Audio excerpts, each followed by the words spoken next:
what are the standouts?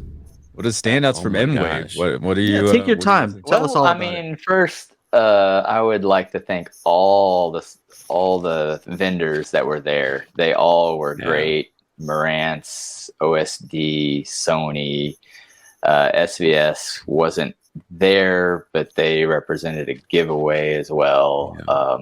Valencia, Seymour, and Valencia, and they were all great. I mean, it wasn't about, at least while we were there, it wasn't about who's best, better, or what. It was just everyone having a good time and getting to see firsthand what they had and some of the products and some of the top products they have, which was amazing.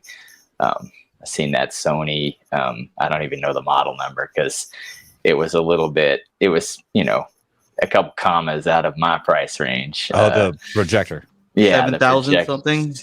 No, not that one. It was way more than that, like 5 times more expensive than that. No, I meant the series. Was it something 7,000? I remember seeing something. Yeah, I don't, honestly, I don't remember. I wish I remembered, but it was more in line with like the Christie projectors and stuff. Like that. Okay. Yeah. Okay. Yeah, it had a 6-figure price tag on it. And it was amazing. It was, rated at like 10,000 nits. It probably measured at 8 or something like that. I think whenever independent testers did it, but it was so bright. It was like, you shouldn't even use this unless you have a minimum of a 220-inch screen and more light in the room, because just watching it for a few minutes, it's like, God, let me go back to this other one. So is that going to be good for a bright room, living room? If you're daytime viewing? Yeah. You would see it no problem in full. I would say full sunlight almost. Was that 10,000 nits in like a 10% window, or was that the full?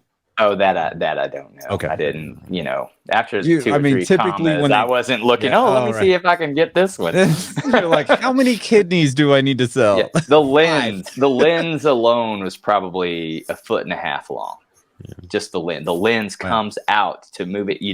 They don't move it around with the lens in it. They actually disassemble the lens. Really? What? Just for like so damage, expensive. Or because it's just too probably because it's so damage. Yeah, they probably have to package it separately, and it's probably such a precision piece of glass at that point, I'm guessing.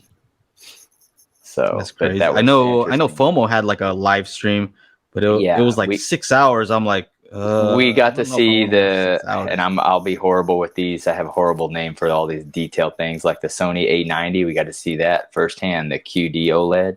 The A95K. Yeah, we got to see that, and that's pretty cool.